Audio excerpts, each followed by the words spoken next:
15 November 2024ला Tripurari पौर्णिमा येत आहे.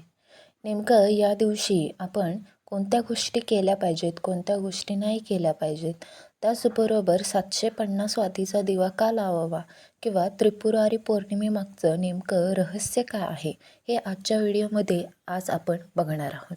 त्यासाठी हा व्हिडिओ तुम्ही संपूर्ण पहा. आणि जर तुम्ही आमच्या चॅनलवर नवीन असाल तर चॅनलला सबस्क्राईब करायचं अजिबात विसरू नका. तर आपण व्हिडिओला सुरुवात करूयात. या दिवशी कार्तिक पौर्णिमेला म्हणजेच त्रिपुरारी पौर्णिमेला कार्तिक स्वामींचे दर्शन घेणे खूप महत्त्वाचे मानले जाते. कारण वर्षभरात या दिवशी मेन म्हणजे स्त्रियांना कार्तिक स्वामीचे दर्शन घेण्याची परवानगी नसते. तर या त्रिपुरारी पौर्णिमेला म्हणजेच कार्तिक पौर्णिमेला कार्तिक स्वामींचे ते दर्शन घेऊ शकतात. वसुबारसपासूनच देवदिवाळीपर्यंत म्हणजेच पौर्णिमेपर्यंत दिवाळी हा सण पहिल्यापासूनच साजरा करत आलेलो आहोत आपण. या दिवशी त्रिपुरारी पौर्णिमेला सकाळी पहाटे उठून सूर्यदेवांना अर्घ्य देऊन पूजा वगैरे करून त्याचबरोबर देवघरात आपल्या देवतांची पूजा स्नानविधी उरकून आणि या दिवशी महत्त्वाची गोष्ट म्हणजे शंकर महादेवांची आपल्याला पूजा करायची आहे. बघा, यामध्ये ही त्रिपुरारी पौर्णिमे नेमकी कधी सुरू होत आहे आणि कधी संपत आहे. त्रिपुरारी पौर्णिमा ही 14 नोव्हेंबर रोजी उत्तर रात्री 6:19 सुरू होते. तर ती आज 15 नोव्हेंबर उत्तर रात्री 2:58 संपत आहे. या कालावधीमध्ये आपल्याला महादेव त्याचबरोबर लक्ष्मीनारायण यांची पण पूजा करायची आहे. बघा, त्याचबरोबर आपण महादेवाची जेव्हा पूजा करणार आहोत, या दिवशी महादेवाची पूजा ही खूप महत्त्वाची मानलेली आहे. शंकर महादेवाची पूजा करताना आपण त्यामध्ये शिवलिंगाची पूजा करायची आहे. जर तुमच्या ठिकाणी जवळपास जर महादेवाचे मंदिर असेल तर तिथे जाऊन तुम्ही दर्शन घ्या. त्याचबरोबर जेव्हा तुम्ही घरामध्ये शिवलिंगाची पूजा करणार आहात तेव्हा गरम थंड पाणी त्याचबरोबर पंचामृत, फुले, धूप, दीप याने अभिषेक घालून पूजा करा. अभिषेकाची पूजा अर्चना उरकल्यानंतर मेन म्हणजे आपण जेव्हा पूजा करणार आहोत तेव्हा ओम नमः शिवाय किंवा महामृत्युंजय मंत्राचा जप करत आपल्याला पूजा करायची आहे. बेलपत्र या दिवशी आपण दररोज व्हायचं आहे महादेवाला, पिंडीला. त्याचबरोबर धूप, दीप, धोत्र्याचे फूल या दिवशी तुळशीपत्रसुद्धा महादेवाला अर्पण करायचे आहे. आता यामध्ये तुळशीपत्र आज पौर्णिमेच्या दिवशी अजिबात तोडू नका, तर आदल्या दिवशीच तुम्ही तुळशीपत्र तोडून ठेवले पाहिजेत. ह्या दिवशी याचंच महत्त्व आहे की आपण महादेवांना तुळशीची पाने अर्पण करणार आहोत व वाहणार आहोत. त्याचबरोबर महादेवांना तुळशीची पाने आणि श्री विष्णूंना बेलपत्राची पाने आज आपण वाहत असतो. याचेच हे महत्त्वाचं आहे की आज हरिहर भेट होत असते. या दिवशी आपण रात्री जशा पद्धतीने दिवाळीला दररोज आपण लक्ष्मीपूजन असो किंवा वसुबारसेपासून जसं घराच्या भोवती दिवे लावले होते, तुळशीच्या ठिकाणी दिवे लावले होते, घराच्या बाहेर सजावट लाईटिंग वगैरे केली होती, रांगोळी वगैरे काढली होती, तशाच पद्धतीने आजसुद्धा तशीच सजावट आपल्याला करायची आहे. रात्री दिवे, पणती, लाईटिंग मस्तपैकी करून आपण आपलं घर सजवायचं आहे. त्याचबरोबर या दिवशी महत्त्वाची गोष्ट म्हणजे 750 वाती आपण महादेवाच्या मंदिरात जाऊन किंवा इतर देवतांचं मंदिर असेल तर त्या ठिकाणी जाऊन आपल्याला 750 वाती यांचा दिवा लावायचा आहे.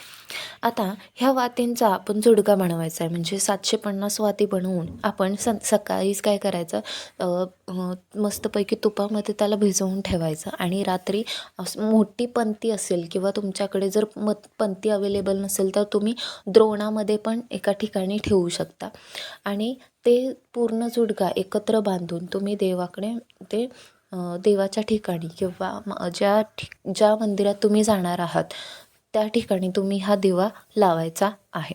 आता 750 वातींचा दिवा म्हणजेच काय असतो, हा त्रिपुरारी पौर्णिमेचा वातीचा दिवा असतो. ठीक आहे. त्याचबरोबर जर आता समजा जर तुम्हाला 750 वाती तेवढ्या पॉसिबल नसतील करायच्या, तर तुम्ही 5 पंत्यासुद्धा तुम्ही लावू शकता. आता जर तुम्हाला बाहेर जाणं म्हणजे पॉसिबल नसेल जर एखाद्या मंदिरात, तर तुम्ही घराच्या ठिकाणी दिवे हे लावायचेच आहे. 750 वातींचा जर दिवा तुम्हाला पॉसिबल नसेल, तर तुम्ही 5, 15, 21 अशा पद्धतीने जेवढे तुम्हाला जास्त दिवे लावता येईल तेवढे दिवे तुम्ही लावू शकता. आता या दिवशी पौर्णिमेला म्हणजे दर पौर्णिमेला आपण काय करत असतो, श्रीहरी विष्णू आणि लक्ष्मीची पूजा करत असतो. तशाच पद्धतीने या दिवशीसुद्धा पौर्णिमेला आपल्याला श्रीहरी विष्णू आणि लक्ष्मी माताची पूजा करायची आहे, सेवा करायची आहे. श्रीयंत्र, श्रीसूक्त, विष्णू सहस्त्रनामावलीचं पठण हे आजच्या दिवशी करायचं आहे. आता आपण जाणून घेऊयात की या दिवशी नेमक्या कोणत्या गोष्टी आपण करायला पाहिजे नाहीत किंवा करूच नाही. बघा, या दिवशी तुळशीची पाने अजिबात आपल्याला तोडायची नाही. जरी आज तुळस महादेवांना अर्पण करायची असेल, तरी पण आदल्या दिवशी तुम्ही तुळशीची पाने तोडून आणून देवघरात ठेवा. त्यानंतर आज ब्रह्मचर्याचं सुद्धा पालन करायचं आहे. त्याचबरोबर मांस, अंडी, कांदा, लसूण यांचं सेवन आज अजिबात करायचं नाही. कांदा लसूण ठीक आहे, पण मांसाहार आणि मद्यपान अजिबात थोड्या प्रमाणात पण करायचं नाही, ते वर्जच आज करायचं आहे. त्याचबरोबर घरात कटकट नको आहे, वादविवाद नको आहेत किंवा भांडण अजिबात करू नका. त्याचबरोबर घरात जर कोणी घरामध्ये जर तुम्हाला बाहेरचा एखादा व्यक्ती किंवा एखादं गरीब कोणतरी मागायला वगैरे आला असेल, तर त्याला दान करायला अजिबात विसरू नका. काही ना काही पैसे असतील, काही ना काही अन्न असेल, ते आजच्या दिवशी दान करा, कारण दानाचं पुण्य भरपूर असतं. ठीक आहे. त्यानंतर आता आपण बघूयात की त्रिपुरारी पौर्णिमा म्हणजे त्रिपूर यामागचं नेमकं रहस्य काय आहे किंवा यामागचं नेमकी कथा काय आहे, तर जाणून घेऊयात की त्रिपूर या दैत्याने ब्रह्मदेवाची आराधना करून त्यांना संतुष्ट करून घेतले. इतर देवतांनी त्याच्या आराधनेमध्ये भरपूर संकटे आणली, पण त्याच्यावर परिणाम झालेला नाही. नंतर ब्रह्मदेव वर देण्यास त्याला तयार झाले. त्याची जी काय आराधना होती त्याच्यावर प्रसन्न झाले. तेव्हा त्रिपुराने वर मागितला.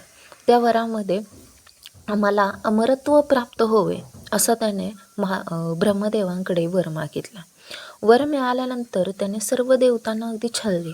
प्रत्यक्ष विष्णूंना पण त्याचा प्रतिकार करता आला नाही किंवा त्याचा विरोध करता आला नाही. शेवटी भगवान शंकरांनी त्याच्याबरोबर युद्ध करून कार्तिक शुद्ध पौर्णिमेला त्याचा वध केला. म्हणजे सलग 3 दिवस त्यांचं युद्ध चाललेलं होतं. त्यानंतर कार्तिक शुद्ध पौर्णिमेला त्रिपुराचा नाश केला आणि सर्व देवतांना त्यांचं गेलेलं जे काही वैभव असेल तर ते परत मिळवून दिलं. यावर सर्व देवतांनी शंकराचे आभार मानण्यासाठी दीपोत्सव हा साजरा केला.